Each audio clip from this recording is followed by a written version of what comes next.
Good evening, everyone. So today we are going to discuss about one of the most important topic in fifth sem syllabus of economics. So Indian economy. So in this first unit, we are going to discuss the topic is indicators of the economic development.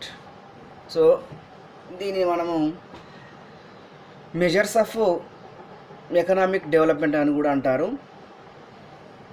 అంటే ఆర్థికాభివృద్ధిని కొలిచే సాధనాలు, ఆర్థికాభివృద్ధికి గల సూచికలు. So రెండిట్లో ఏదంటారు, ఆర్థికాభివృద్ధి కొలిచే సాధనాలు, ఆర్థికాభివృద్ధి కొలమానాలు, ఆర్థికాభివృద్ధికి గల సూచికలు అని మనము చదువుకుంటాము. సో దీంట్లో మనం తెలుసుకునే ముందు, so what is the different between economic growth and economic development? So economic గ్రోత్ని మనము ఆర్థిక వృద్ధి అంటాం, ఎకనామిక్ డెవలప్మెంట్ని ఆర్థిక అభివృద్ధి అంటాం. సో ఆర్థిక వృద్ధి అనేది అభివృద్ధి చెందిన దేశాలకు వర్తిస్తుంది. సో దీన్ని మనం ఏ విధంగా వివరించవచ్చు అంటే, ఒక దేశంలో ఒక సంవత్సర కాలంలో ఉత్పత్తిలో వచ్చిన పెరుగుదలను పరిశీలించినట్లయితే దాన్ని ఆర్థిక వృద్ధిగా భావిస్తాం. కేవలం ఉత్పత్తిలో వచ్చేటి పెరుగుదల అంటే ఉత్పత్తిలోని పెరుగుదల, సో జాతీయ ఆదాయానికి మనకు సంబంధం ఉంటుందన్నమాట. సో ఇది కేవలము స్వల్పకాలానికి చెందినది. సో ఇది పరిమాణాత్మకమైనటువంటి విషయంగా మనం పరిశీలిస్తాం. అలాగే ఆర్థికాభివృద్ధి అనేటువంటిది అభివృద్ధి చెందుతున్న దేశాలకు వర్తిస్తుంది. అంటే ఆర్థికాభివృద్ధిని ఒక దేశంలో ఒక సంవత్సర కాలంలో ఉత్పత్తిలో వచ్చిన పెరుగుదలతో పాటు దానికి కారణభూతాలు అయిన సాంఘికపరమైన వ్యవస్థాపరమైనటువంటి అంశాలను పరిశీలించినట్లయితే దానిని మనము ఆర్థికాభివృద్ధి అంటారు. సో ఇక్కడ మనకు మన భారతదేశం లాంటి అభివృద్ధి చెందుతున్న దేశాలు, వీటిని మనం ఆర్థికాభివృద్ధి దేశాలుగా వర్తిస్తాము. సో ఇవి పరిమాణాత్మకమైనటువంటిది మరియు గుణాత్మకమైనటువంటి అంశాలను పరిశీలి, అంటే పరిమాణాత్మక మరియు గుణాత్మక అంశాలను పరిశీలిస్తుంది. సో ఇది దీర్ఘకాలానికి సంబంధించినది. సో ఇక్కడ పేదరికము, నిరుద్యోగము, అక్షరాస్యత, జనాభా పెరుగుదల, ఆదాయ అసమానతలు అయినటువంటివి సాంఘికపరమైనటువంటి అంశాలు. అలాగే భూమి శ్రమ, మూలధనము, వ్యవస్థాపన, సాంకేతిక పరిజ్ఞానము. సో ఇవి మనకు వ్యవస్థాపరమైనటువంటి అంశాలు. సో వీటిని అన్నింటినీ అంటే ఇటు సాంఘికపరమైన అంశాలు, వ్యవస్థాపరమైనటువంటి అంశాలు అన్నింటిని కూడా పరిశీలించినట్లయితే సో అది ఆర్థికాభివృద్ధి అంటారు. సో దీన్నే మనం ఎకనామిక్ డెవలప్మెంట్ అంటారు. సో దీనికి సంబంధించి వివిధ ఆర్థికవేత్తలు కూడా నిర్వచించారు, వీటి మధ్య భేదాలు కూడా వివరించడం జరిగింది. సో అలాగే మనకు టాపిక్ వచ్చేసి ఆర్థికాభివృద్ధిని కొలిచేటువంటి సాధనాలు. సో ఆర్థికాభివృద్ధిని కొలిచేటువంటి సాధనాలు ప్రధానంగా 4 రకాలుగా ఉన్నాయి. సో ఒకటి స్థూల జాతీయోత్పత్తి. సో దీన్ని మనం వాస్తవ స్థూల జాతీయోత్పత్తి. రెండవది తలసరి ఆదాయము. మూడవది పీక్యూఎల్ఐ. నాలుగవది హెచ్డిఐ. అంటే పీక్యూఎల్ఐ అంటే physical quality life index, HDI అంటే హ్యూమన్ డెవలప్మెంట్ ఇండెక్స్ అని అంటారు. సో ఫస్ట్ ఆఫ్ ఆల్ మనం మొదటి అంశం చెప్పుకుందాము. వాస్తవ స్థూల జాతీయోత్పత్తి అంటే ఏంటిది? సో దీన్ని మనము ఈ విధంగా చెప్పొచ్చు అంటే, ఒక దేశంలో ఒక సంవత్సర కాలంలో ఉత్పత్తి అయిన అంతిమ వస్తు సేవల విలువల మొత్తాన్ని మనము వాస్తవ స్థూల జాతీయోత్పత్తి అంటారు. అంటే సో ఇక చూడండి, ఈ అసలు జాతీయ ఆదాయాన్ని అంటే ఆర్థికాభివృద్ధిని కొలవడానికి ఖచ్చితమైనటువంటి కొలమానాలు ఏం లేవు. సో ఇది ఆర్థికాభివృద్ధిని కొలవాలంటే కఠినమైనటువంటి చర్య, ఇది గుణాత్మకమైనది. కానీ కొన్ని అంశాలను ఆధారంగా తీసుకొని ఈ వాస్తవ స్థూల జాతీయోత్పత్తి అని, తలసరి ఆదాయము అని, భౌతిక జీవన ప్రమాణ సూచి అని, మరియు హెచ్డిఐ. అసలు ఈ 4 అంశాల ద్వారా జాతీయ అంటే ఆర్థిక అభివృద్ధిని కొలవచ్చనేటువంటివి మనం చెప్తున్నాము, కొన్ని ప్రత్యేకమైనటువంటి అంశాల ద్వారా, ప్రత్యేకమైనటువంటి ఆధారాల ద్వారా. సో ఇక్కడ మనము కమింగ్ టు ది పాయింట్, వాస్తవ స్థూల జాతీయోత్పత్తి ఇవరకు మనం చెప్పుకున్నాం. వాస్తవ స్థూల జాతీయోత్పత్తి అంటే ఒక దేశంలో ఒక సంవత్సర కాలంలో అంతిమ వస్తు సేవల విలువల మొత్తాన్ని, ఒక దేశంలో ఒక సంవత్సర కాలంలో ఉత్పత్తి అయిన అంతిమ వస్తు సేవల విలువల మొత్తాన్ని మనము జాతీయోత్పత్తి అంటారు. సో ఇక్కడ జాతీయోత్పత్తి పెరుగుతూ ఉంటే దానికి సంబంధించినటువంటి మిగతాటువంటి అంశాలలో కూడా పెరుగుదల ఉంటుంది. అంటే ఈ వాస్తవ స్థూల జాతీయోత్పత్తి అనేటువంటిది 2 అంశాలపైన ఆధారపడి ఉంటుంది. ఒకటి ఏంటంటే వాస్తవ జాతీయోత్పత్తి అంటే స్థూల జాతీయోత్పత్తి పెరుగుతున్న కొద్దీ దానితోటి సంబంధం ఉన్నటువంటి మిగతా అంశాలలో కూడా పెరుగుదల ఉంటుంది. రెండవది, ఇక్కడ ఆర్థికాభివృద్ధిని తెలిపేటువంటి నిర్మాణాత్మకమైన మార్పుల కన్నా జాతీయోత్పత్తిని లెక్కించడం సులభము. అయితే ప్రస్తుత మార్కెట్ ధరలలో జాతీయోత్పత్తికి బదులుగా వాస్తవ స్థూల జాతీయోత్పత్తిని ఆర్థికాభివృద్ధిని లెక్కించడానికి ఒక సంవత్సరాన్ని ఆధార సంవత్సరంగా తీసుకొని ఆర్థికాభివృద్ధిని లెక్కిస్తారు. అంటే వాస్తవ స్థూల జాతీయోత్పత్తిని లెక్కించినట్లయితే నిజమైన అభివృద్ధి తెలుస్తుంది. సో దీన్ని తెలుసుకోవడానికి ఒక సమీకరణ ఇవ్వడం జరిగింది. వాస్తవ స్థూల జాతీయోత్పత్తి ఈజ్ ఈక్వల్ టు మార్కెట్ ధరలలో ప్రస్తుత సంవత్సర జాతీయోత్పత్తి డివైడెడ్ బై ప్రస్తుత సంవత్సర ధరల సూచి ఇంటూ 100. సో ఈ విధంగా మనకు వాస్తవ స్థూల జాతీయోత్పత్తి ద్వారా ఆర్థిక అభివృద్ధిని తెలుసుకోవచ్చు. సో ఇక్కడ మనకు ఈ జాతీయోత్పత్తి అనేటువంటిది పరిమాణంలోనూ స్థూల జాతీయోత్పత్తిలో పెరుగుదల అనేటువంటి 2 వ్యత్యాసాలు ఉంటాయి. కొన్ని దేశాలు జాతీయోత్పత్తి పరిమాణంలోనూ మరి అదేవిధంగా జాతీయ ఉత్పత్తి పెరుగుదల, సో 2 రకాలుగా మనము తెలుసుకోవడం జరుగుతుంటుంది. సో ఈ విధంగా వాస్తవ స్థూల జాతీయోత్పత్తి అనేటువంటిది మనకు ఆర్థికాభివృద్ధిని కొలిచేటువంటి సాధనం. రెండవది తలసరి ఆదాయం. సో తలసరి ఆదాయం అనేది ఏ విధంగా చెప్తాం మనము? తలసరి ఆదాయము ఒక దేశం యొక్క జాతీయ ఆదాయాన్ని ఆ దేశ జనాభా చేత భాగించినట్లయితే వచ్చేదాన్ని మనము తలసరి ఆదాయం అంటారు.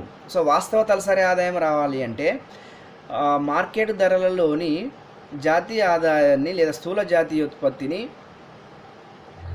మార్కెట్ ధరలలోని స్థూల జాతీయోత్పత్తి నుంచి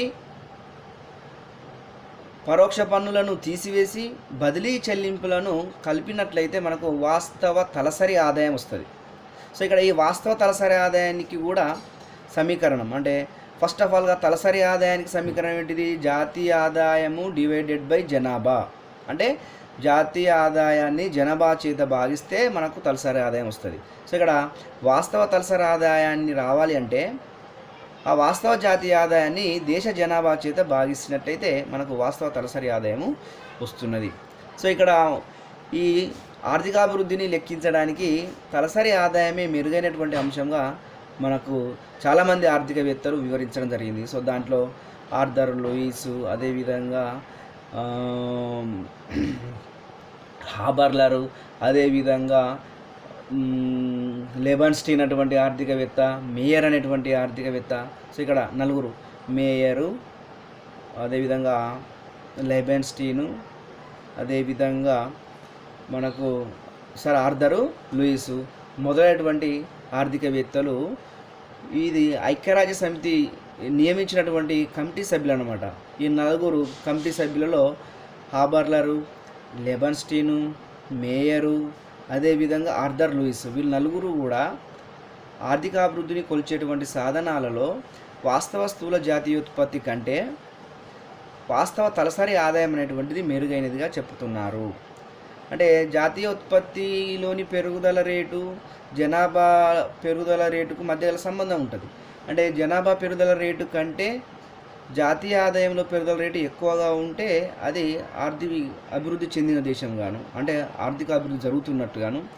అలాగే మనకు అభివృద్ధి చెందుతున్న దేశాలు ఏ విధంగా ఉండాలంటే జనాభా పెరుగుదల రేటు అనేది జాతీయ ఆదాయం పెరుగుదల రేటు కంటే ఎక్కువగా ఉంటుంది. అంటే జనాభా పెరుగుదల రేటు ఎక్కువగా ఉండి జాతీయ ఆదాయంలోని పెరుగుదల రేటు తక్కువగా ఉంటుంది. కాబట్టి ఈ ఆర్థికాభివృద్ధిని కొలవడానికి స్థూల జాతీయ ఉత్పత్తిని అనేది ఖచ్చితమైనటువంటి అంశం కాదు, కేవలము మనకు వాస్తవ తలసరి ఆదాయం, తలసరి ఆదాయాన్ని మాత్రమే ఈ ముఖ్యమైనటువంటి అంశంగా పేర్కొనడం జరిగింది పలువురు ఆర్థికవేత్తలు.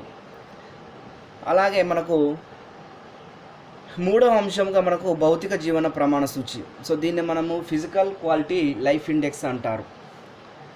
Physical quality life index. So ఇక్కడ ఫిజికల్ క్వాలిటీ లైఫ్ ఇండెక్స్ అనేది ఒక దేశం యొక్క స్థూల జాతీయోత్పత్తి, అలాగే తలసరి ఆదాయము, వీటితో పాటుగా అంటే ఈ రెండులో పెరిగినట్లయితే, అంటే జాతీయోత్పత్తిలో పెరుగుదల, తలసరి ఆదాయంలో పెరుగుదల ఉన్నట్టయితే జీవన ప్రమాణంలో పెరుగుదల ఉన్నట్లుగా భావించకూడదు. సో వీటిని అంటే ఏంటంటే ఇక్కడ తలసరి ఆదాయము ఇక్కడ ఏంటిది, ఇంకోటి తలసరి ఆదాయము మరియు జాతీయ ఆదాయంలోని పెరుగుదల రేట్ అనేది ఆర్థిక ద్రవ్యోల్బణం పరిస్థితుల్లోనూ ఎక్కువగా ఉంటుంది.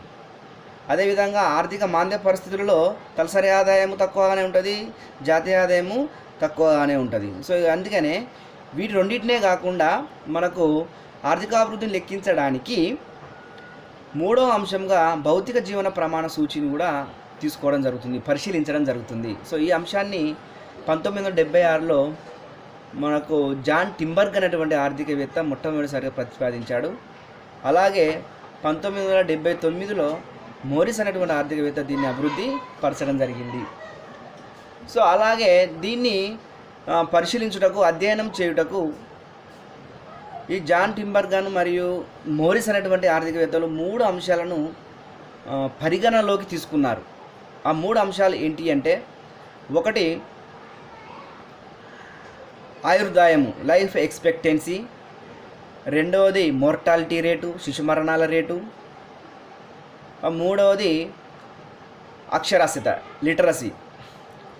అంటే number 1 life expectancy, number 2 mortality rate, number 3 literacy rate. So ఈ మూడు అంశాలను పరిగణలోకి తీసుకొని ఆ మూడు అంశాలలో కనుక ఎక్కువ స్థాయిలో ఉన్నట్టయితే వీటిని లెక్కించడానికి కనిష్ట స్థాయి సంఖ్య మరియు గరిష్ట స్థాయి సంఖ్య ఉంటాయి. కనిష్ట విలువనేమో 1, గరిష్ట విలువనేమో 100గా మనకు గుర్తించడం జరిగింది. సో ఇక్కడ వీటి మధ్య విలువను మనం తెలుసుకోవడానికి భౌతిక జీవన ప్రమాణ సూచి అనేటువంటిది ఆధారంగా తీసుకుంటున్నాము. అయితే ఈ భౌతిక జీవన ప్రమాణ సూచిని తలసరి ఆదాయంతోటి సంబంధాన్ని పెట్టడం, అంటే తలసరి ఆదాయం ఎక్కువ ఉన్నటువంటి దేశాల్లో భౌతిక జీవన ప్రమాణాల సూచి ఎక్కువగా ఉంటుంది, తలసరి ఆదాయం తక్కువ ఉన్నటువంటి దేశాల్లో భౌతిక జీవన ప్రమాణ సూచి తక్కువగా ఉన్నటువంటి అంశాలు లెక్కలోకి వచ్చాయి. కానీ వాస్తవానికి కొన్ని దేశాలను పరిశీలించినట్లయితే ఇక్కడ తలసరి ఆదాయము తక్కువ ఉన్నటువంటి దేశాలలో కూడా జీవన ప్రమాణ స్థాయి ఎక్కువగా ఉన్నది, భౌతిక జీవన ప్రమాణ స్థాయి ఎక్కువగా ఉన్నది. అలాగే కొన్ని దేశాలలో తలసరి ఆదాయము తక్కువ ఉన్నటువంటి దేశాలలో జీవన ప్రమాణ స్థాయి ఎక్కువగా ఉన్నది. అంటే ఇక్కడ మనకు రెండు అంశాలు పరిశీలించండి. తలసరి ఆదాయము ఎక్కువ ఉన్న దేశాలలో జీవన ప్రమాణ స్థాయి తక్కువగా ఉన్నది, తలసరి ఆదాయము తక్కువ ఉన్నటువంటి దేశాలలో భౌతిక జీవన ప్రమాణ సూచీలు ఎక్కువగా ఉన్నాయి. అంటే వీటిలో కొన్ని దేశాలలో ఆ విధంగాను, కొన్ని దేశాలలోనూ ఈ విధంగాను ఉంటాయి. కాబట్టి వీటిని మనము ఖచ్చితమైనటువంటి ఆధారాల సహాయంగానే ఈ విషయాన్ని మనం సేకరించడం జరిగింది. మిగతా అంశం వచ్చేసి 4వ సూచిక. ఆర్థికాభివృద్ధిని కొలవడానికి 4వ సూచిక